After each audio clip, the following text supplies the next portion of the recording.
Connection, opportunity, possibility. It's what we all want. Spectrum has built a world where anything is possible, with products and services designed to work better together for a seamless connectivity experience. A connection to family and friends, a connection to education, and a connection to new opportunities. So there's no limit to how big we can dream. That's Life Unlimited. That's Spectrum. Welcome to Mind Love, episode 74. Today's episode is all about 7 steps to building wealth. Because when someone who believes there's never enough money comes into money, in order to manifest there's never enough money, you have to spend all of it and then some. So money burns a hole in your pocket. And we as a society sometimes relate to people who overspend like they're shallow or irresponsible. And I just don't. I see it for what it is because I went through it. By the time I was in my mid-20s, I was earning $120,000 a year, but I was spending $130,000. And that's how I continue to perpetuate that belief that there's never enough money. Turn up your frequency with Mind Love. Bite-sized brain hacks for seekers, dreamers, and doers. It's time to give your mind a little love with your host, Melissa Monti.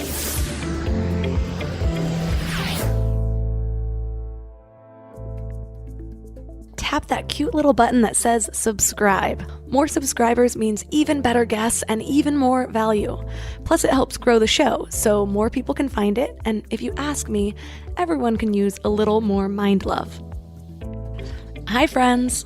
Today we're talking about money, and I think this topic is much needed, especially for my generation. Money is a weird kind of taboo topic. We all want it. We need it to do pretty much anything these days, yet we don't really talk about it. And then we wonder why money can feel so elusive. Even though we think of money as this concrete thing, because we can count those dollar bills, it's actually just an idea. We, the people, made it up.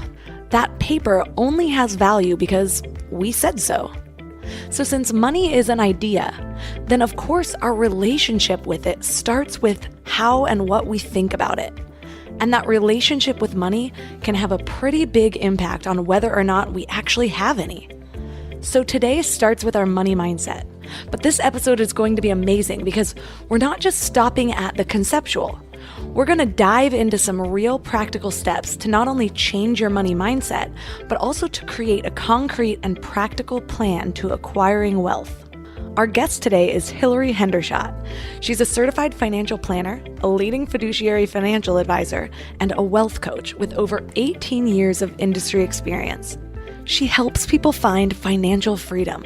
At one time, Hilary found herself in a lot of debt, even though she was working hard and putting in a lot of effort. But then she discovered the keys to a new kind of financial freedom that helped her turn chaos into abundance. She grew a 7-figure practice, earned financial freedom, and dedicated her life to helping others free themselves from their own financial constraints. 3 key things we will learn are the surprising power of language to make you rich, ways to keep your current lifestyle without undermining your financial success, and why you need a wealth plan and 7 steps to creating one. There are so many other goodies in this episode too, and yes, I even touch on tips for you entrepreneurs and freelancers out there that don't necessarily have a stable income. Before we dive in, I want to share the easiest way to start each day with a positive mindset. Thousands of other wild women are loving my daily morning Mind Love emails. They're short daily reminders of your own beauty, magic, and power that are the perfect addition to your morning routine. Just visit mindlove.com and sign up right there on the homepage.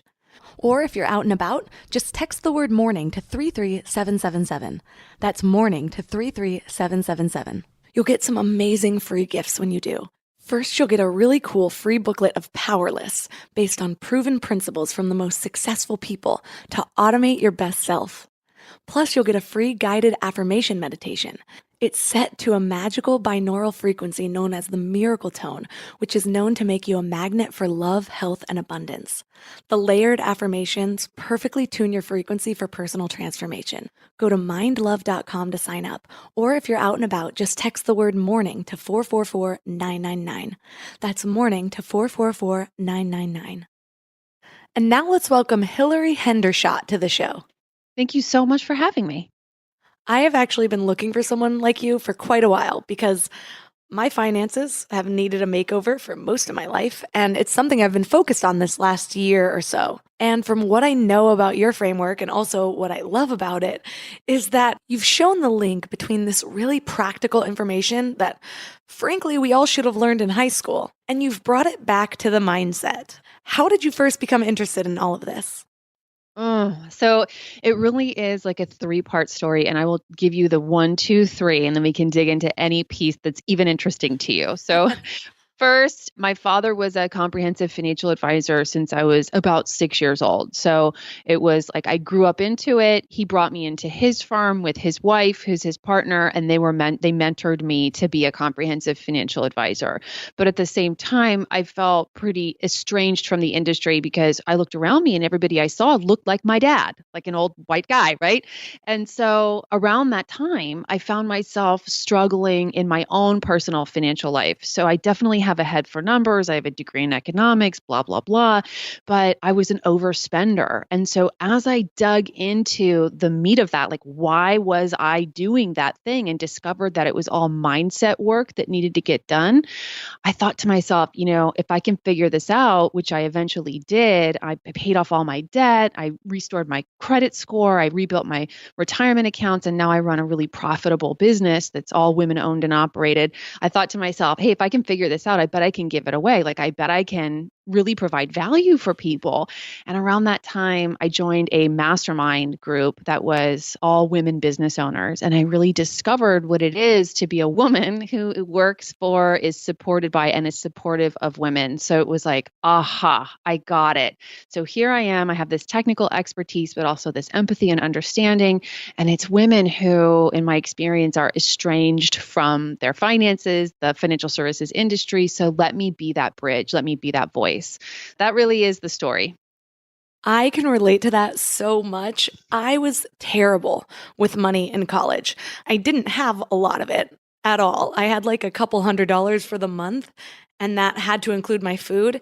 And I remember clearly including the $100 that my bank allowed me to overdraft in my actual budget for the month.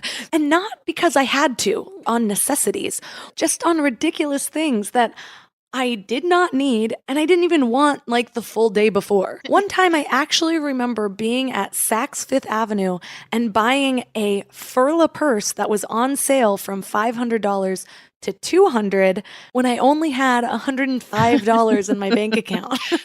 So ridiculous. Yeah. I tell people there's a huge difference between earning $100 and spending $110 and earning $100 and spending $90. It's only $20, but it's a massively different life.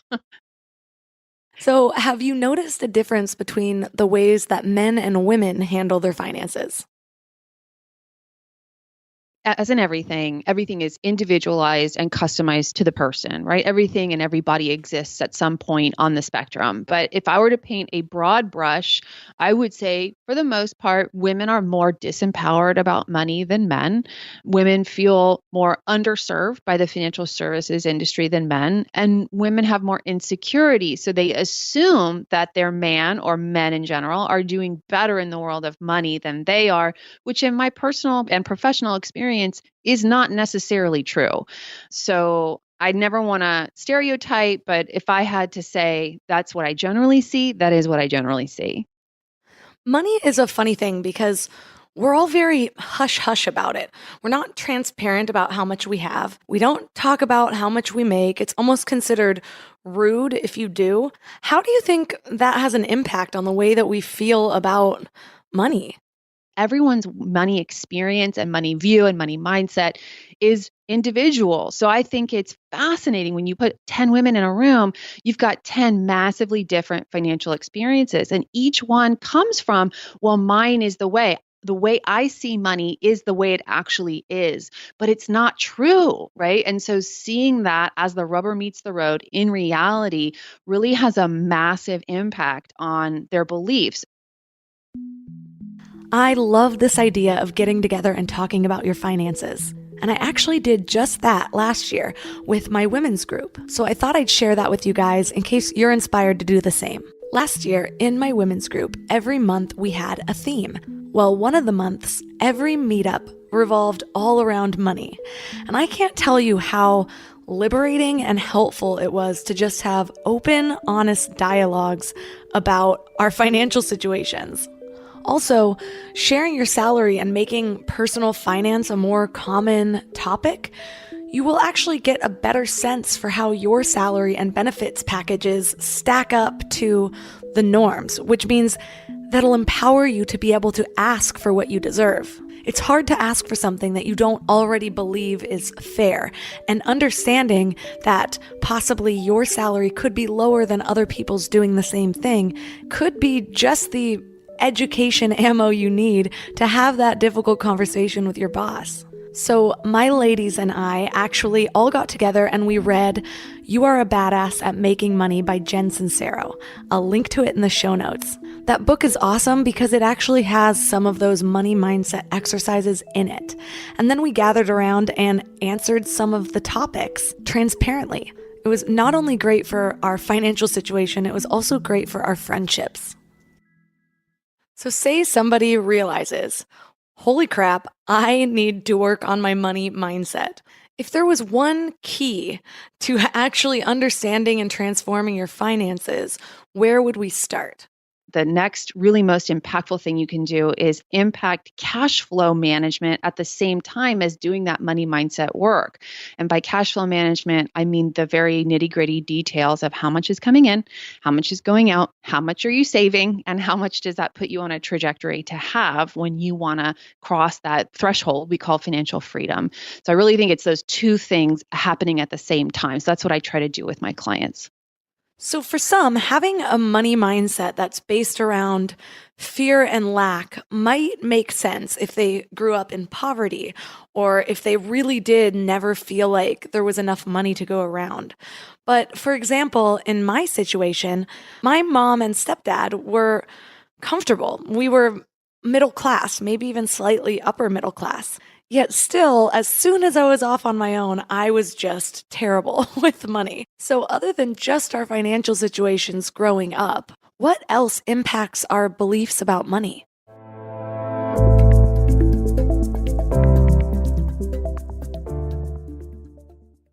Before we go deep today, I want to give you a little gift, and I want to give it to you every single day. It's called the Morning Mind Love. I know how life can be. You're all fired up after an inspiring episode, and then a new day or a new challenge comes at you, and it's just hard to keep up that energy. Well, the Morning Mind Love is kind of like an oracle from your higher self to help you start each day with a positive focus. Plus, when you sign up, you get 2 free gifts, a 30-minute binaural meditation and 30 days of journaling prompts to help you remember who you truly are. And it's all completely free. So join over 9,000 people and go to mindlove.com to sign up, or text the word morning to 33777. You know what I love about the start of a new year? It's kind of like opening a fresh notebook. 365 blank pages just waiting to be filled with your story. But sometimes we get stuck trying to write that story alone. Maybe there's a chapter you've been wanting to revise, or maybe you're just ready for a whole new plot twist in 2025. But here's what I've learned from my own journey with therapy. It's kind of like having an editorial partner for your life story. Someone who helps you see the patterns that you might have missed, who gives you the tools to write stronger chapters ahead. And that's why I'm so excited about BetterHelp. They've made therapy accessible and easy, serving over 5 million people worldwide. With over 30,000 credentialed therapists, each with different specialties, you can find someone who really gets your unique story. But what I love is how flexible it is. Everything is online, and you can easily switch therapists anytime at no extra cost until you find the perfect fit. And it's not just for people that are dealing with major challenges. Therapy can help anyone become the best version of themselves. So write your story with BetterHelp. Visit betterhelp.com/mindlove today to get 10% off your first month. That's BetterHelp, HELP.com/mindlove.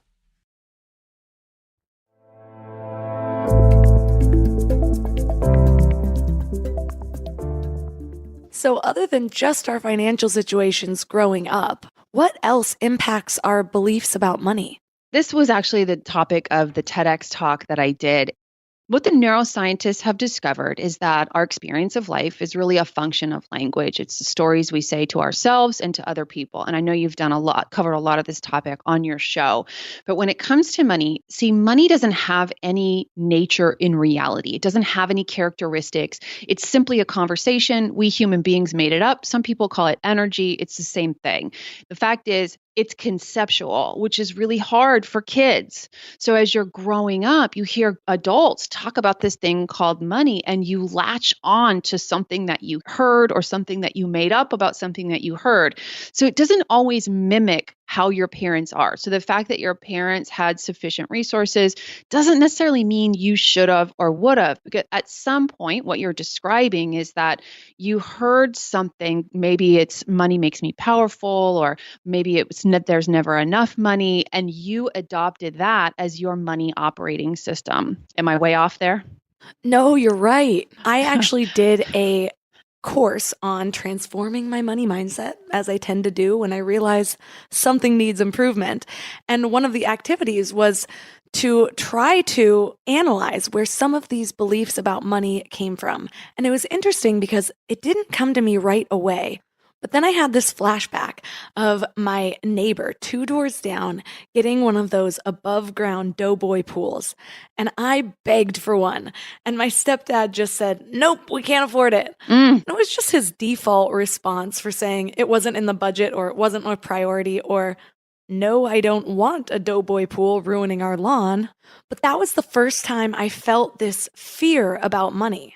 I remember feeling, wait, I have no control over our financial situation, and there's either people who have money or people who don't. Yeah. Am I going to be homeless? Am I going to grow up on the streets? Yeah. And I think at that age, there just wasn't really an in-between for me. Oh, yeah, that really is the source of it for you. In that case, you adopt it. There's never enough money. And then you make up a bunch of things. So a network of strongly held beliefs that align with that money operating system. By the way, I trademarked that term. Your operating system runs the computer of your financial brain the same way it runs the computer that you do your work on, right? And you have behaviors that go with that. Now, here's the really tricky thing. So you just described overspending. So being willing to overdraft $100. And I hope you don't mind me using you as an example. Use me. Use me. By the way, I did exactly the same thing, because when someone who believes there's never enough money comes into money, in order to manifest there's never enough money, you have to spend all of it and then some. So money burns a hole in your pocket. And we as a society sometimes relate to people who overspend like they're shallow or irresponsible. And I just don't. I see it for what it is, because I went through it. When money came into my ecosystem, and by the time I was in my mid-20s, I would think I was earning $120,000 a year, but I was spending $130,000. And that was when money came into my bank account, the only thing to do was spend it. And I always spent before I had it. I was always borrowing for this or that. And that's how I continue to perpetuate that belief that there's never enough money. So, and that's the part that really tricks people, because it's like, it's this mysterious thing that we do, right? Yeah, because it's these subconscious. It's not like we always just make sure that we don't get a job that pays enough. We could be making plenty of money, more money than we technically need, but we'll find a way to make sure we don't have it. It's just kind of elusive in ways. Yeah, you hit the nail on the head. It is very frustrating and very destructive for people who never examine it or hear this message that it could be subconscious, and it could be a function of just a belief you made up when you were a kid that you can actually unravel and rewrite. And that's really powerful work. And I don't think it can happen in an instant, but I am 100% sure, because I've seen it. I've seen it in myself and my clients, that with a concerted effort, it can definitely be rewritten. And that's why 70% of lottery winners end up going bankrupt, usually within just a few years. That's right. That's right. Well, there really are several skills to wealth. I created a framework called 7 Steps to Wealth, and I'm not saying there's only one, but earning money or winning it is just one of them. There's so many other things you need in place, practices, mindsets, and habits to keep money in your life. There's a quote from Jim Rohn that says, if someone hands you $1 million, you had better work to become a millionaire as quickly as you can. Otherwise, you will rid yourself of that money through poverty thinking. And it's so true. I mean, NFL players, lottery winners, inheritance recipients, the examples go on and on. Oh my gosh, I love that Jim Rohn quote. I have the audiobook, The Law of Ambition, and I think it's on that, but it's amazing. Actually, you know what? I am going to insert a clip. Here's the big challenge of life. You can have more than you've got because you can become more than you are.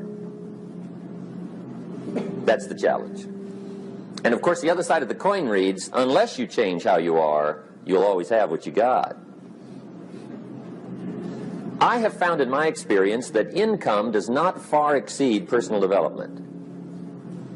Now, sometimes income takes a lucky jump, but sure enough, unless you grow out where it is, it'll usually come back where you are. Life has strange ways. If somebody hands you $1 million, best you become a millionaire quickly, so you get to keep the money. Otherwise, sure enough, it'll disappear. Somebody once said, if you took all the money in the world, divided it up equally among everybody, it would soon all be back in the same pockets. There's just something about the way he talks. I love it. Best become a millionaire so you can keep the money. I know. I know. Well, I love that term, money operating systems. What are some of the most common money operating systems that people listening could relate to? Because I know sometimes it's hard to see that we actually have a problem until somebody lays out exactly how it is affecting us. I know. Well, let me just start by, again, sort of reiterating, money doesn't have any fundamental nature. It doesn't have any characteristics or traits. It's a blank slate. Certainly evil people do evil things and do evil things with money, and good people do great things with money. So some very common money operating systems are, first, the first two definitely contradict each other. There's never enough money. And then some people have, there's always enough money. And then actually, if you look at that, there's always enough money. Those people don't tend to plan. They think there'll always be money there. So they don't pay attention. They can become sublime with their own financial situation without actually knowing the reality of it. It's kind of sad. Another money operating system that I see is, if I'm good, the universe will provide, or daddy will provide, right?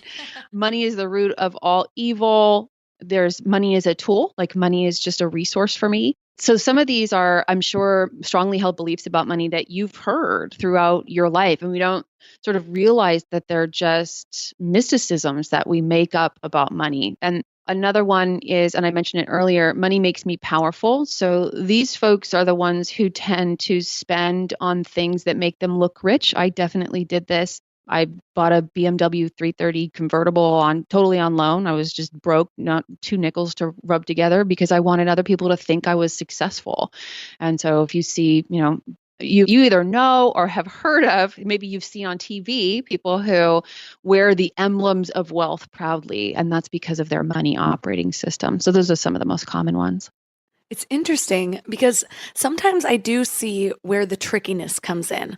And I've noticed this, especially in the spiritual community, where there's this fine line between focusing on the lack and being smart with your money, or having an abundant mindset and overspending. There's an aspect to what I'll just call affirmation. Let's just say, for the purpose of conversation, that you have a really deconstructive money operating system, and someone tells you to think there's always enough money, or the universe will provide, the universe wants me to be wealthy.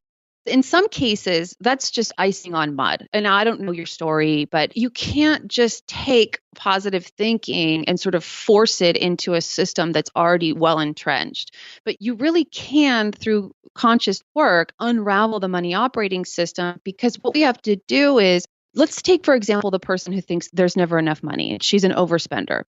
you have to go into that person's financial life and through whatever way works for her, get her to stop overspending money by automatically saving, by paying off the bills, by measuring what the overhead is, by giving her one debit card to spend from on a daily basis. And when that debit account is at zero, she can't spend anymore, right? And in that way, the account balances actually start to grow, which disproves her money operating system.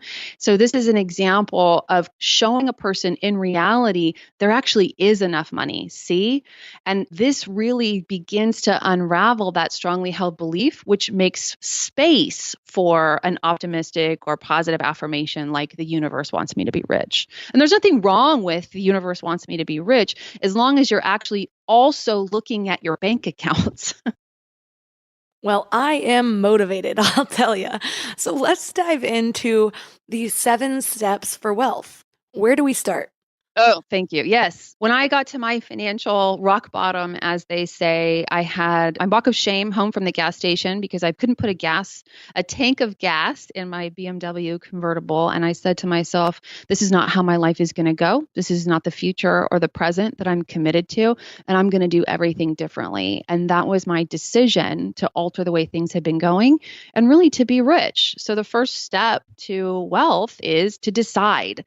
And some of you listening are recoiling from that. It's like, how I can't decide to be rich. That's shallow. It's greedy. That's materialism at its finest. But that really is just part of your network of strongly held beliefs. The fact of the matter is we live in a society where you have to amass a nest egg in order to ever stop working. Those are the rules of the game. It's like I can't eat pizza and drink wine and be skinny like I want to, right? And I can resist those rules as much as I want, but it's just going to cause suffering. So the first step is to decide, make that decision to, in your financial life, get on a path to financial freedom.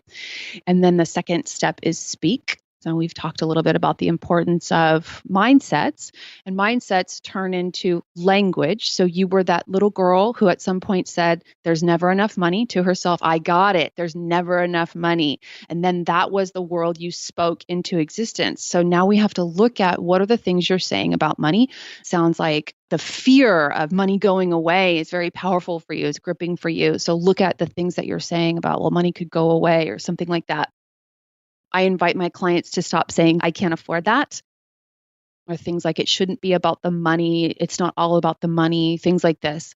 But for the most part, we only talk to ourselves about money because we don't have a very open dialogue in our society about money. So it's really about coming out from behind the curtain and being willing to talk about it.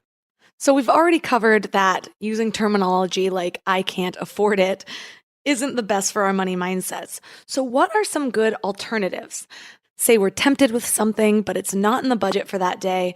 What are some ways to talk ourselves out of making that purchase that doesn't disempower us at the same time?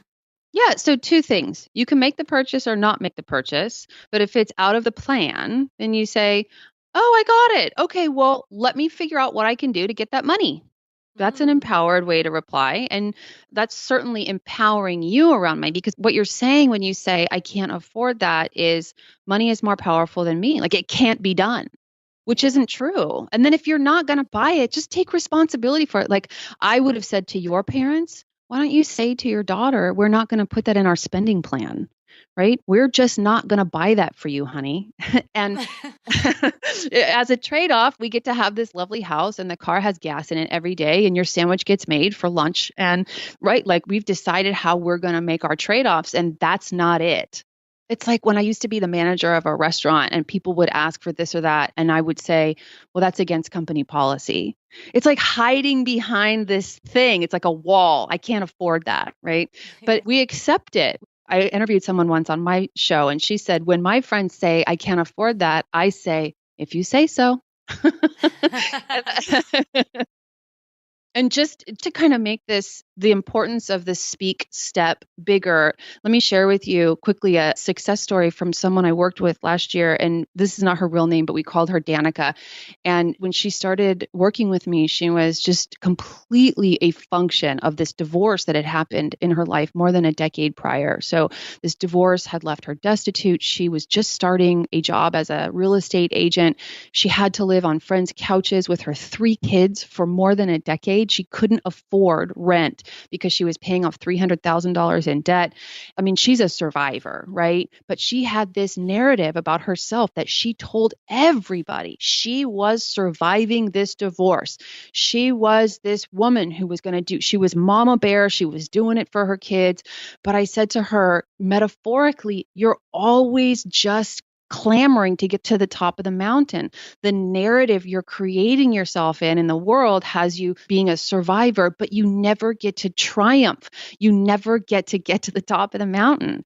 And in the year we met in 2018, she was on track to make $400,000 in her business. Okay. But she was spending like $425 because she was now spending out of obligation to make the wrongs of the past right. She was paying for 3 kids to go to college. It was a massive, massive spending situation.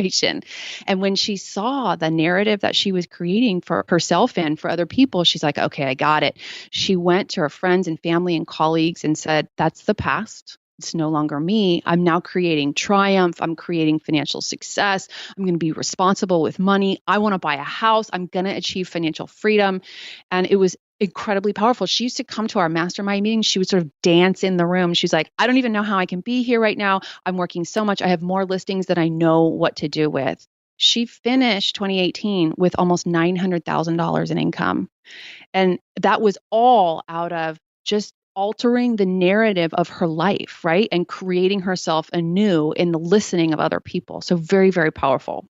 I was just talking to a friend about this yesterday. So this is top of my mind, but there were actually studies done where people in lower income areas with less access to education actually have more polarizing emotions because they don't have the vocabulary to define the emotions in between. So our words, the words that we use, really do construct our reality and even what we're capable of feeling. I thought that was pretty incredible. We talked about how words construct our reality in episode 39 with Mary Shores for listeners that are interested in that. Oh, wow. That's fascinating. Yeah, that's really interesting. I know, right? Learn something new every day. So, yes, I'm sort of spiritual about the language that I use. And that's really, it's so formative that we have to address it first. If your money life isn't where you want it to be, that's where to look first. And then, well, second, technically, after you decide. Then the third step is plan. So you do need an actual factual roadmap to success. You wouldn't leave your house in your car for your friend's house to see her across town without knowing your destination, right? And or approximately how you're going to get there. You would just drive in circles or drive around the neighborhood and you would never arrive. And it's the same way with financial freedom. So we really do need to know how much is coming in, how much is going out. We need to set up automatic payments at the beginning of the month or the pay period to go to your short-term savings goals and your long-term savings goals. And then the thing I invite people to do differently that really makes the difference is most people plan their savings by spending first and then saving what's left. But you really have the opportunity to do the opposite. You can plan your savings first, set up your overhead expenses and your fund spending so that it works for you, but so that you know your savings goals are happening. And if you're in debt, then your savings goes to paying off debt first. But that does the same thing to your net worth as savings does. The numbers go up. So that's good.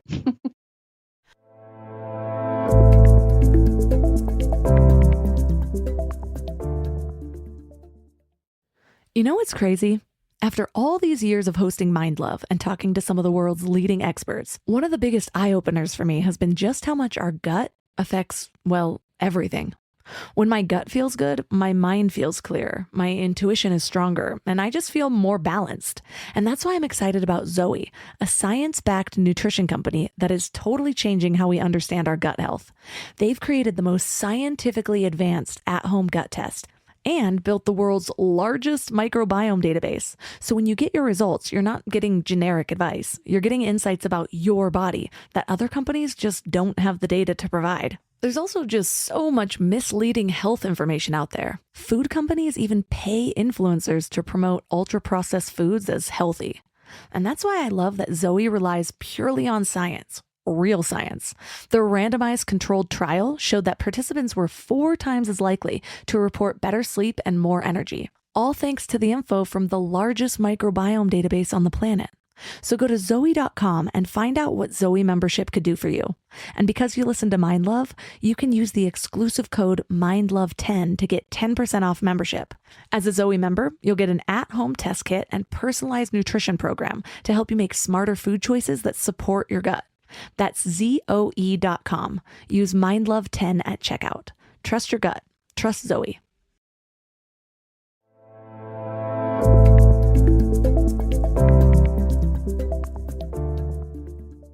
So there are a lot of apps popping up that do that kind of roundup savings. I use Digit. I've also used Dobot. There's things like Robinhood that'll invest it.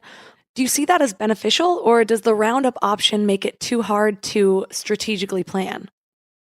So I think of that, and I get a lot of questions about these tools on my podcast too, but I think of that, it's like training wheels. It's sort of like, I can't really ride a bike, so I'm going to put training wheels on it and let the training wheels do the work.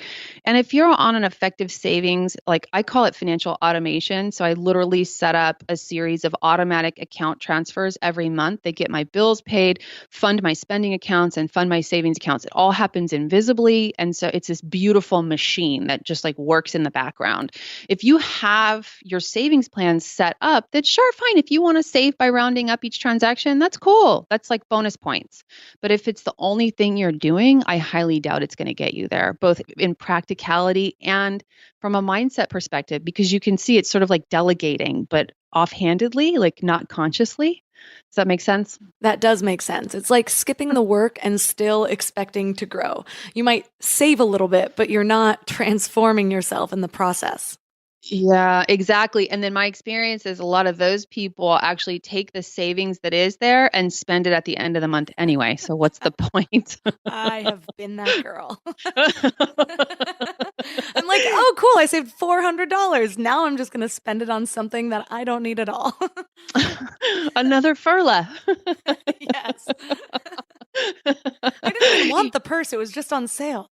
It's a great deal. I need it. I totally get it. It's funny. The purse I carry right now is a Furla. It's so funny you use that brand name.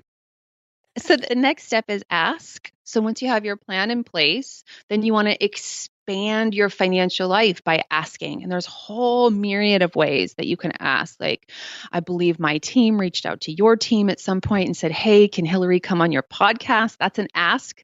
You can ask for a discount. You can ask for a business partner. You can ask to merge your companies. You can ask your husband or wife to participate with you in planning conversations. You can ask for something for free. You can go to Starbucks and ask for a discount on your coffee, right? There's a million ways that you can increase the profit in your personal life, but it all happens through asking. Yes, you can ask for a raise or you can ask for a sugar daddy. The options really are endless. You're funny. Yeah, you certainly can. You certainly can. There's a story about Richard Branson when he started the Virgin airline. He went to Boeing and he said, hey, see those jets that you have sitting on the tarmac that you're not using? Let me borrow them for a year. And if things don't work out, I'll just give them back. And they did it. And that's how he started Virgin America. I have been asking for the wrong things. That's a big ask, right? If he can ask for a couple jets, I'm sure you can ask for a discount on your Starbucks. No, honestly, this works for me. My friends and my husband are always amazed because I will just ask for things and people will give it to me. Actually, I just called GoDaddy and realized they raised the prices of renewing my domain name, and I asked for a cute customer discount, and they actually gave it to me. And in the last month, I've also gotten discounted airfare and an upgraded airline seat. So that shit works. What's next? The next step is earn. So now that you're asking, and you mentioned asking for a raise, you do want to focus on increasing. There's no magic when it comes to money. In order to have it, you have to first earn it. If you're not going to win it or inherit it, you have to earn it. And whether that's because you have a job and you earn W-2 income, or if you're an entrepreneur, you want to raise both the revenues in your company, but also your personal income. And that is really oftentimes where I go to work with business owners, because we get enamored of the numbers. You hear people talking online, I have a 7-figure business, a multiple 7-figure business. More often than not, my experience is people who have $1 million in revenue revenue are paying themselves $50,000 a year. And it's just like, what people don't realize, that money that's in a business account doesn't belong to you. It's not yours. It belongs to your business. And ultimately it can go away. It can get taken. It can get sucked up by costs. But the point is, you don't own it. So I work with people to really maximize their personal compensation and savings from entrepreneurship. My husband and I were just talking about this because Gary Vee was discussing how people put too much importance on vanity metrics. And he said he was actually personally making more money when his business was making $8 million than when his business was making $50 million because there was more overhead. I know, tough life, right? But we have experienced something similar on a smaller scale, of course. Well, for now, we'll get there. Just at times growing two businesses at once. It seemed like there should be plenty of income coming in, but we were trying to expand and we were trying to process. So the numbers didn't ultimately mean anything, but the life we were trying to build was worth it. So yes, step 5, earn money. Got it. What is step 6? So the 6th step, once you're earning money and you're taking it out of your business or you're not spending it in your personal life, then you're going to save it, right? And you're going to save it for your next car. You're going to save it for your next vacation, but obviously you're going to save it for financial freedom.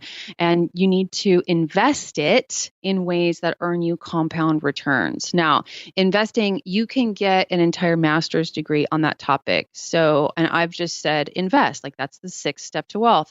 And I know that can be overwhelming. And I do know that investments can be very intimidating, especially for women. And let me just say, for purposes of this conversation, there really are at this point very evidence-based, very low cost, very make sense and profitable ways for you to get consistent returns on your savings in an investment account. And again, probably too much for this podcast, but I think it's enough to say evidence-based. If you go looking for evidence-based investments, you're going to find something that makes sense for you. Why does it seem that women fear the investment markets or taking risks more than men do? I think, unfortunately, we are all educated by the national financial news media, and they do, to be honest with you, a dishonest and frankly crap job of educating us. So their job ultimately is to get you to tune in every night. So they have to grab you by that lizard brain, the amygdala, and scare the crap out of you, no matter what's happening. And the truth is, your investments should be boring. My investing life is boring. I encourage my clients to be very bored by what's happening in their investment accounts. There's no reason to pay attention to it on a daily basis because you and I probably have 30, 40, 50 more years left to live, which means we have 50 more years left to invest. And so the daily gyrations make no difference. As long as you have one of those evidence-based, really well diversified investment portfolios, there's nothing to worry about. My clients own 10,000 companies. 10,000 companies are not going to go out of business, right? So it doesn't matter what happens with Apple or Facebook or Netflix today or next week because they probably won't even be around in 50 years. Something else will have taken their place. So I invite people to just tune the media out. I can't tell you how many times on my podcast I will say things that I read in the media or see supposedly well-credentialed people say that are just flat out not true. And it's really unfortunate because I think it costs people a lot of money. Another thing. I feel that is the case with everything, with our food, with our finances, with our medications. And the moral of the story really is to take matters into your own hands, bring awareness to whatever it is you want to improve, and question everything you've ever been taught. Not too much work, right? So what's next? The last step. All right. The last step is protect. So once you've built your castle, you have to build a moat around it. And that's both practical and conceptual. So from a conceptual standpoint, don't do stupid stuff with your money, right? Once you've got it, hold on to it. It's very rare that someone else is going to bulletproof your finances. So you have to do it for yourself. And if you ask 100 women what they would do if they inherited $1 million, they will start telling you and making long lists for you of all the people and organizations they would give it away to. So If you have more money than you need, more power to you. Give it away. Absolutely. That's beautiful. And there are lots of charitable organizations, and I'm sure people in need that can make great value from your gifts. But if you don't, keep it for yourself.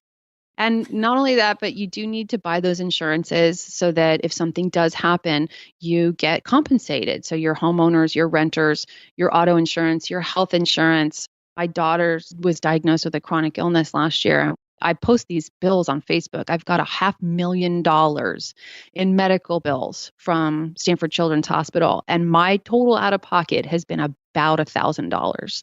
So pretty incredible what having the right health insurance in place when you need it can do. Also, many of you need an umbrella policy. And then if you're a parent, you probably need a term life insurance policy. So you definitely want to have all those. Well, it can be hard to incur a cost for a phantom expense, like a loss that might occur in the future. When you need insurance, you'll be really glad it's there. So that's the 7th step, is protect. Okay, so I have to address an age-old issue for those entrepreneurs and freelancers out there. I know when you're working for yourself, your income just isn't that stable. You might get an influx of money at one point and then have a money famine for a few weeks or even a few months. So how can entrepreneurs create a reliable plan or structure with their finances, even if their income varies month to month? I mean, asking for a friend, obviously. Yeah, it's a good question, and one that every entrepreneur has to deal with. So first, let's use a metaphor of a plane taking off from the airport. So it's taxiing, it's on the runway, it's expending the most amount of jet fuel that it will during the entire trip to actually get it off the ground. And businesses are the same way. You need startup capital. And at the beginning of starting a business, you can fund your business with your credit cards, with your savings, with your spouse's income, or with investor money. And I'm not saying anything good or bad about any of those methods, but they are methods that are used. And so that's your jet fuel that's getting you off the runway. And at that point in time, hopefully you've planned for that first year or two of entrepreneurship. You've pared down your expenses and you're going to be okay. Like you have a plan A, plan B, and plan C. So assuming we're talking about entrepreneurs who are already kind of cruising altitude, 30,000 foot, you've been in business for a couple years, you have profitable streams of revenue. Now you need to create consistent income in your personal accounts, even if you have inconsistent income in your business accounts. So you got to get different accounts. You need to make sure if you have a legal entity like an S Corp, C Corp, or an LLC, that your business account is titled to the business and not your personal name. That's how you protect your personal assets. And then obviously you have your personal checking account. So no matter what's in your business account, you keep the balance flush or high enough so that it can afford your CEO and owner compensation. So set up that automatic payment. I mean, you have inconsistent business revenue, but you have very consistent bills, right? Your mortgage needs to get paid. Your insurance needs to get paid. I mean, as entrepreneurs, we all know that we need to manage our mindset. We need to minimize our stress and anxiety. We have to take care of ourselves emotionally. And part of that is creating consistency and reliability in our money. If you log into your personal account and you don't have enough money to pay your mortgage, you cannot be your best you in the world, right? So you have to tighten the belt for a short period of time so you can get those balances high enough that you can afford that owner income. I recommend every 2 weeks. I don't think once a month is enough. I like every 2 weeks, and that way you know exactly how much you can spend and still be on track. What about combining finances in a relationship? What have you noticed as far as what works and what doesn't, or pros and cons?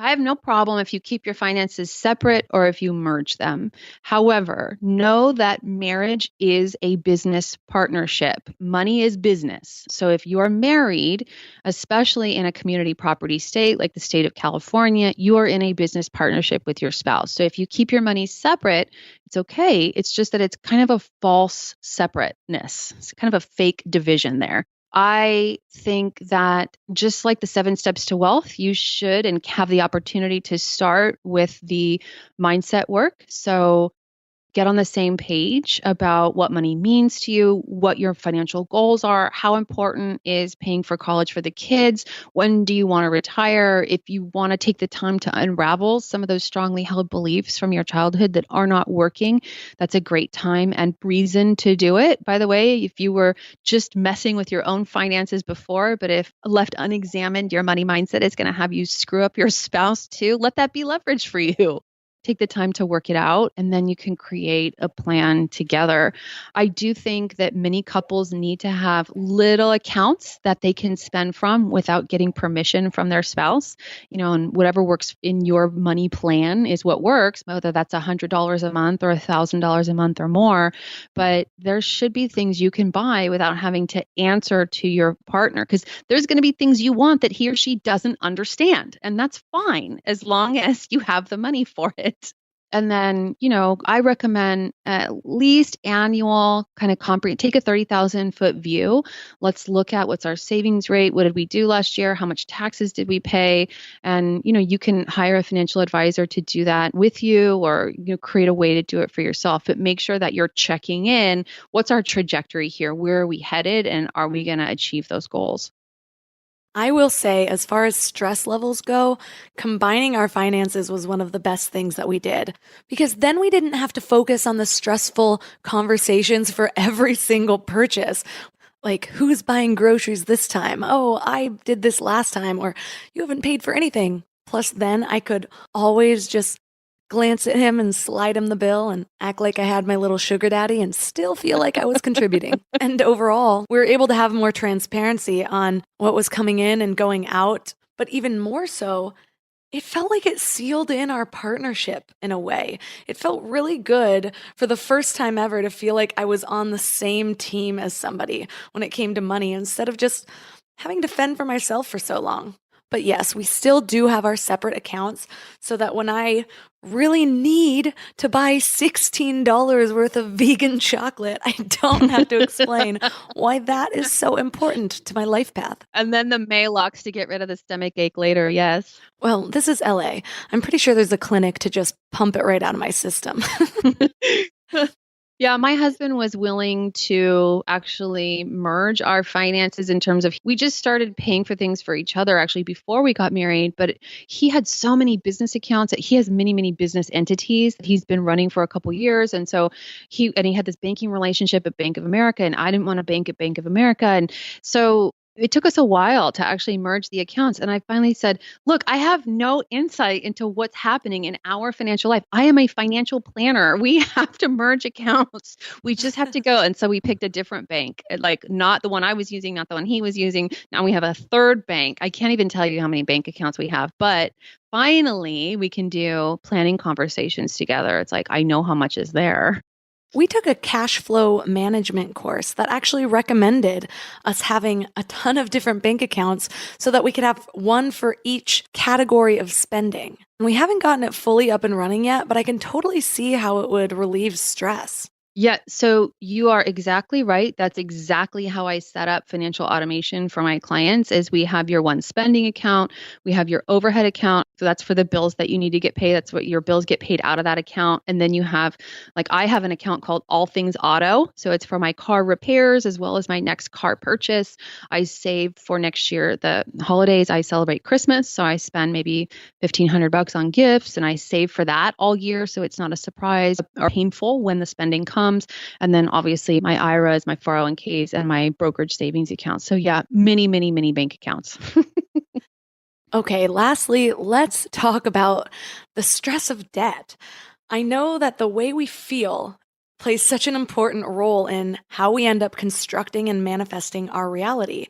And there are a lot of millennials out there that feel just like they're drowning in their student debt. And not just millennials, there were plenty of people hit by the housing market crash as well. So for those of us who've already gone through step 1 of the 7 steps to wealth and we've decided to make a change, how can we feel more abundant so we start making better decisions to attract that abundance into our lives?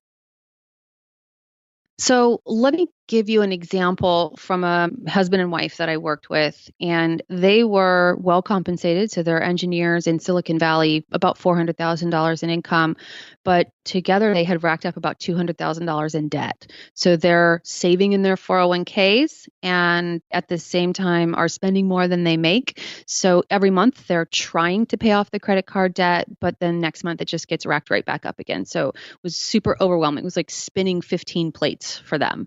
And what we discovered when we got to the speak and plan steps to wealth is that he really had an artistic itch that he felt like he couldn't scratch, that he had given this up to earn a high income as an engineer for his family. And they're actually living like an hour and a half drive from Silicon Valley. So he's commuting, spending a massive amount of time either in his car or on the train.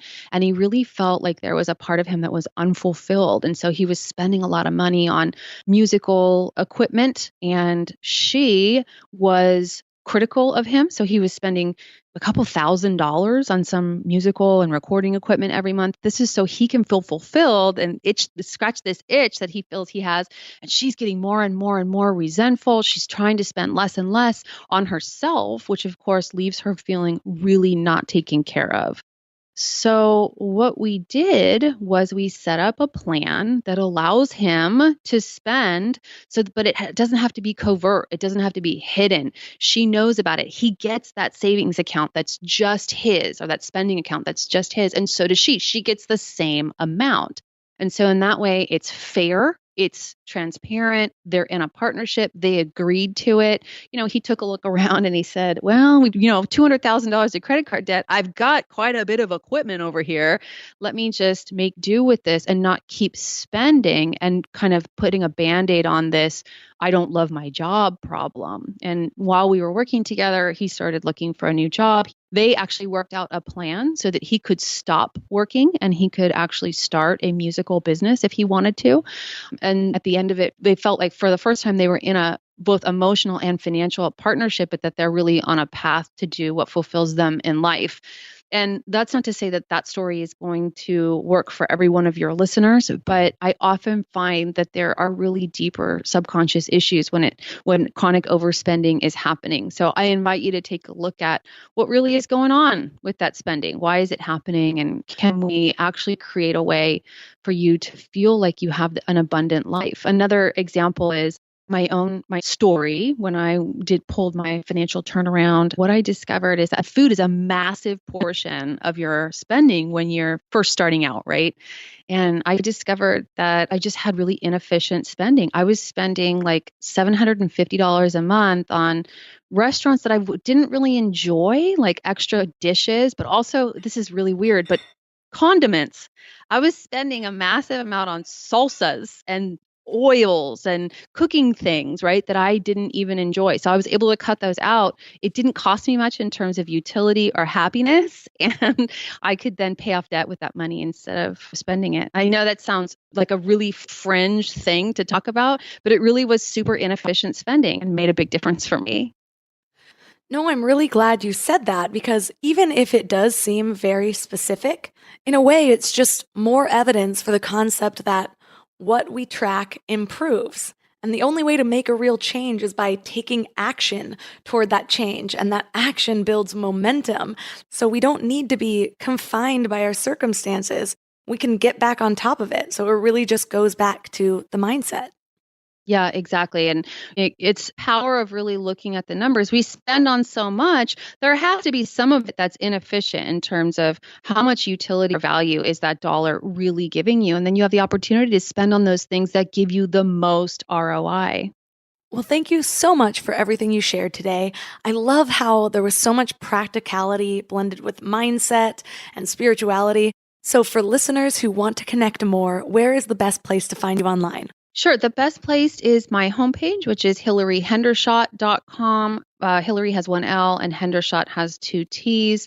From there, you can link to a white paper that I've recently published about the 7 steps to wealth and my upcoming 50K Wealth Multiplier experience coaching program. If you're interested in considering being that, applications go live on April 11th of this year. Also, if you have room in your podcast lineup, check me out at Profit Boss Radio. So I'm curious, do you guys love practical episodes like these? Should I do more of them? Tweet at me at mindlovemelissa and let me know. All of the links in this episode are at mindlove.com/074. And I've also included Hilary's TED Talk, The Surprising Power of Language to Make You Rich. It's definitely worth a watch. I also mentioned Jim Rohn, The Power of Ambition. I think I said The Law of Ambition in the episode, but it is The Power of Ambition. And it's really inspirational and just full of life lessons that just seem so relevant in so many situations. So that is in the show notes as well. I would love it if you supported Mind Love by supporting our sponsors. It's really a win-win because I personally vet them all, and I am so grateful to be able to partner with such amazing brands. And if you love the show, please leave a review on iTunes. 5-star reviews really help grow the show, so I'm going to be reading some of my favorite reviews as they pop up. This week, Julian Kim wrote, "Melissa is a great life speaker, gives her side which is raw and honest, and her voice is really comforting too. And I, like many others I'm sure, enjoy listening to her. Thank you so much for taking time to leave that review, Julian. It means so much to me." To stay inspired between episodes, sign up for the Morning Mind Love emails at mindlove.com or text MORNING to 444-999. Thanks for giving your mind a little love today, and I'll see you next week. Thanks for tuning into Your Higher Frequency with Mind Love. Head to mindlove.com for a free gift to keep your